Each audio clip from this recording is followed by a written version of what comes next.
was another barrage of angry text messages to Mr. Diggs. And this time, she wound up getting herself fired for good.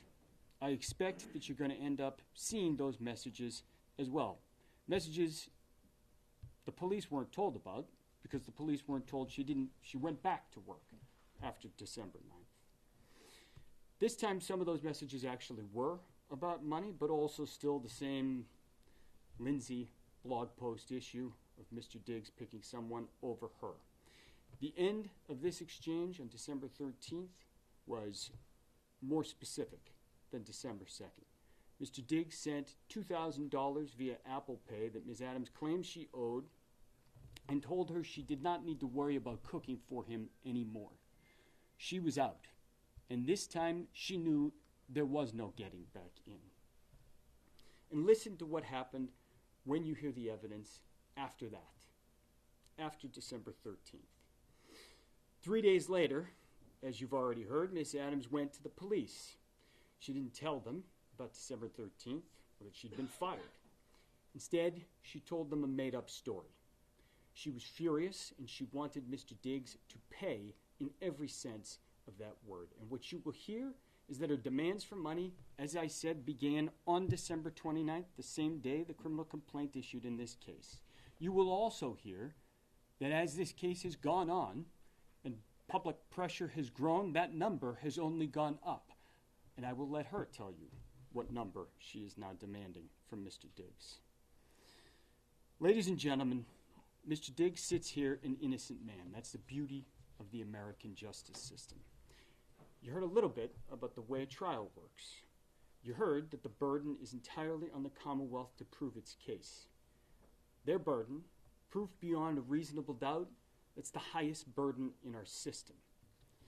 And as Mr. Virtue mentioned, Mr. Diggs has no burden whatsoever. One thing Mr. Virtue and I agree on: be skeptical with every witness. And financial incentives certainly do play a role in this case.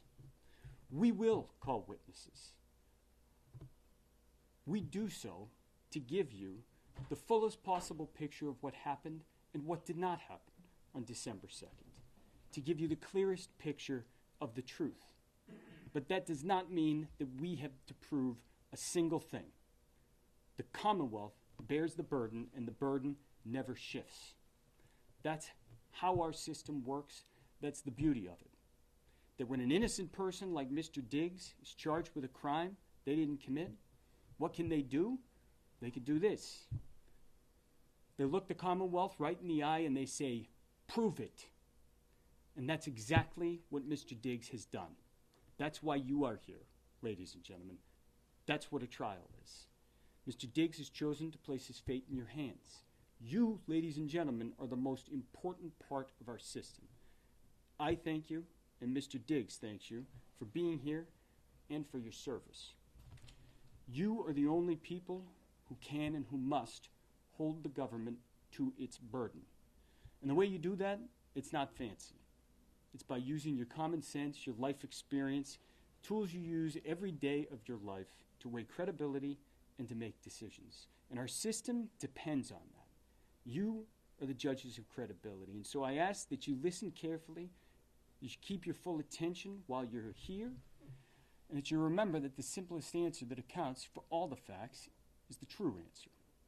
One of the worst things that a person can go through is to be charged with a crime that they didn't commit, especially in a situation like this one, where the charge hinges entirely on the word of a single person, and that person has millions of reasons to lie.